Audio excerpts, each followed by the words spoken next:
Okay, hi everyone, welcome to today's video. We're going to continue our story of this little one.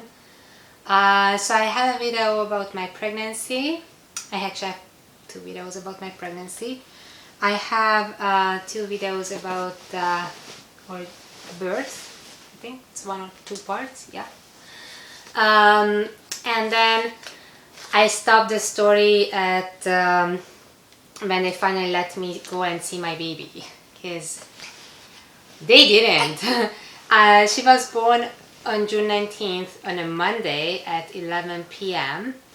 and I was actually hooked to the IV after my emergency C-section for another day because of my blood pressure, just to keep it at an okay level. And then once they unhooked me on Tuesday at 11 p.m., then I could finally start pumping with the machine to start the milk flow. But they didn't let me go and see the baby until Wednesday because they didn't want my blood pressure. Like like even though you're not, like you have to stand up from the bed and get into a wheelchair and someone's going to roll you down to the baby, to the NICU unit. But they just don't want your blood pressure to go up when you stand up, basically. So because I was such a really in bad shape, and it was such a bad case of preeclampsia that my blood pressure was just so crazy that they just didn't let me go and see her until Wednesday. And I'm just gonna open my notes because, to tell you the truth, that was more than a year ago and I just can't remember. Here we are. So yeah, first of all, I could actually shower Wednesday morning, so that was a big thumbs up. So I showered and I got a new gown and then stood up. Well, it's not really that easy after a C-section, but that everyone knows who had a C-section done. And then I sat in the wheelchair and my dad actually wheeled me down all the way to the NICU unit, which is actually quite far in this hospital from the birthing unit.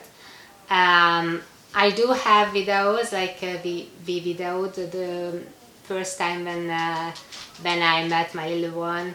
Also videoed the first one I cuddled my little one. So those videos I will try to link in the description. Yeah, so at that point, Wednesday morning when I went to see the baby, I still haven't had any milk. I was pumping every 3 hours for 10-15 minutes each time. That's what the nurses told me to do. But by the afternoon I had some colostrum coming out, so yay. I was very proud of myself. My emotions before I went to see the baby, I was just so scared and nervous and anxious, you can't imagine. Like, when you see a birthing video, or if you give birth, you already noticed that when you give birth, they give you the baby and then you have just this overwhelming emotions happening to you and all that. I didn't have that because I had my baby and then they took her away. I didn't even see her, not even for a glimpse. I heard her scream when she was born, but I didn't see her. And I just felt extremely guilty because this had to happen to her. Like, she had to come out so early at 7 months, at 28 weeks. They didn't... everyone knows that 28 weeks babies usually end up having some kind of a health issue later on, or even in the hospital after birth. So I felt extremely guilty. I felt that it was my fault, that I've done something, that I should have just suck it up and somehow keep the baby in for longer, which is actually impossible because they couldn't get my blood pressure under control, and if they can, then you can have a stroke and die, and then the baby dies, right? Also,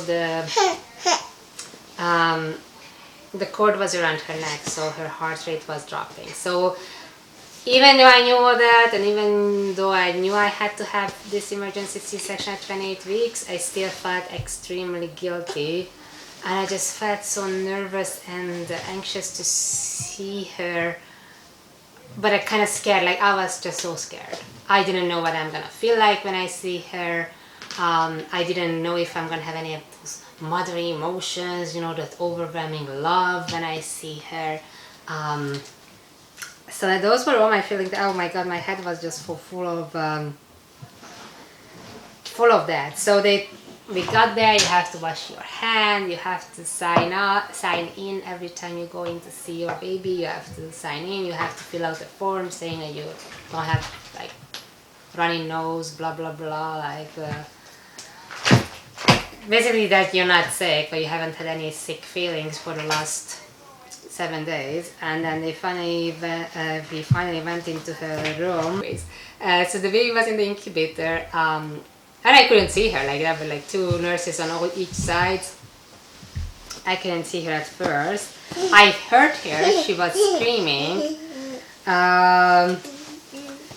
But basically they had to move out of my way so I can go there and see her. And my first thought was like, oh my god, she is tiny.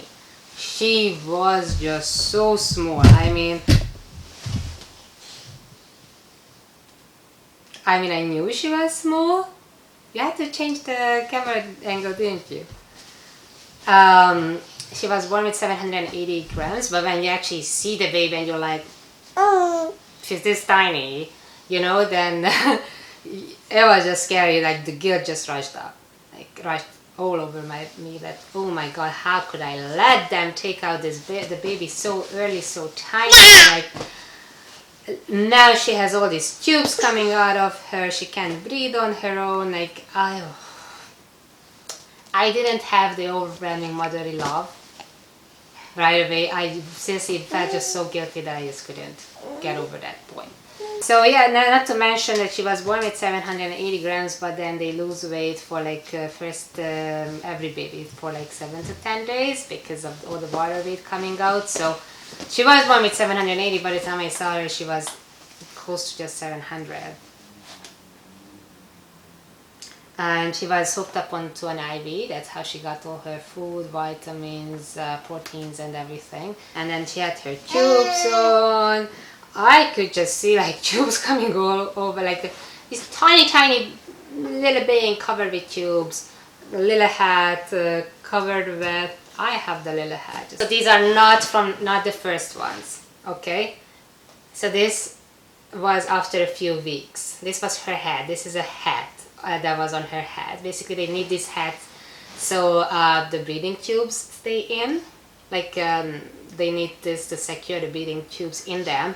And this was her head a couple of weeks later. So can you imagine how big was her head at the beginning? And she couldn't do anything by herself, and I just felt like I couldn't protect her from all this that's happening to her.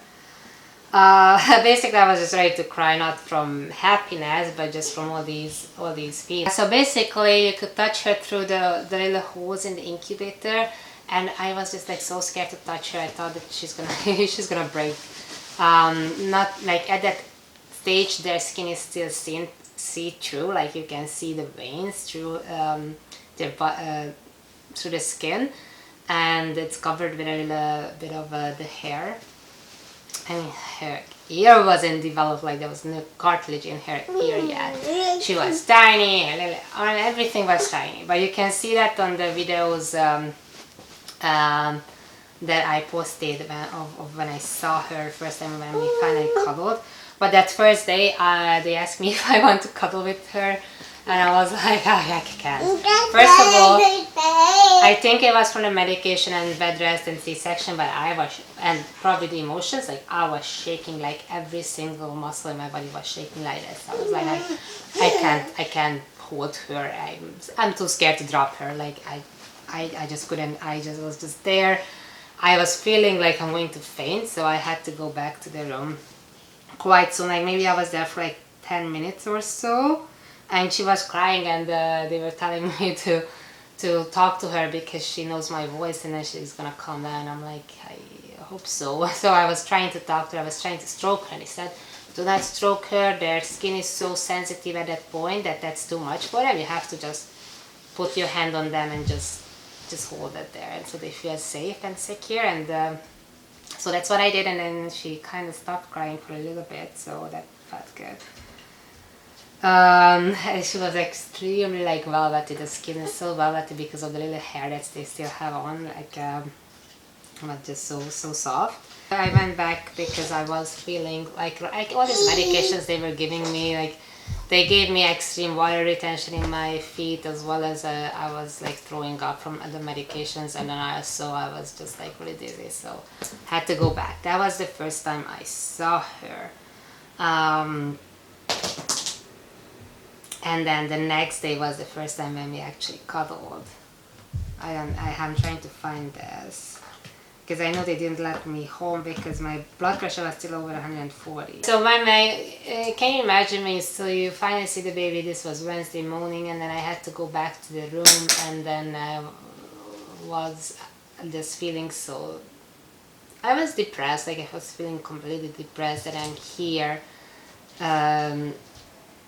Suffering going through this blood pressure issue, and I wanted to be down there. Like they didn't let me go there and spend a lot of time there because of my blood pressure. Like they had to monitor it every 2 hours, and they had to give me medications I don't know how often, and then they wanted me there and not exert myself in any way, so my blood pressure finally goes down because your blood pressure has to be perfectly normal for 24 hours before they let you go home.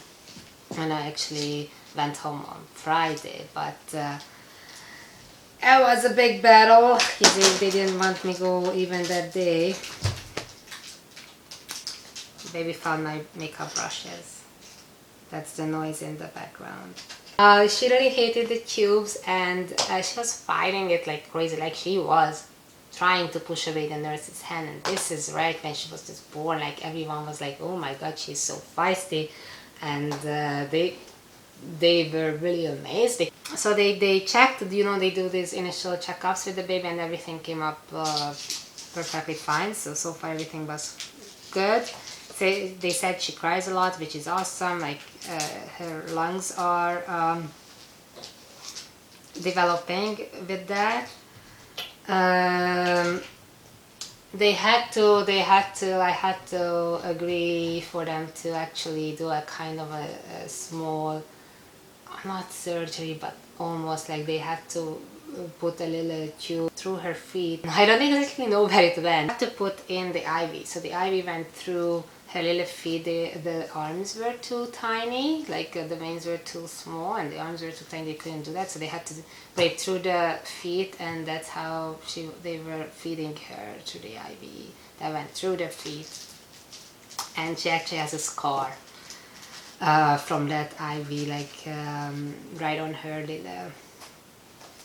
Hey, saw your scar. Let's show your scar, okay? To the camera, Papa.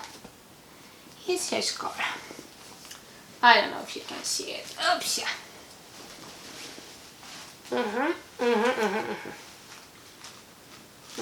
Maybe I will just take a picture, but it's right here. Right here. That's a big scar. And its big scar is from this IV. She was just too small, and her even her feet were too small to put an IV through the veins at that point. So that's why that happened. They started to feed her as well with milk, so they had a feeding tube going into her mouth as well. And basically they started with 1 milliliter every 4 hours. And that was, sorry, that was still on Thursday, yeah. Okay, yeah, still on Thursday. If anyone's confused, I'm confused. It's just so everything happened Thursday. So they put in the IV, but then we were still also giving her 1 milliliter of milk every 4 hours. And that was our first day when we cuddled as well, Thursday, and I have a video about that. I can link that down there, down below, because that's actually, basically it has to be skin to skin.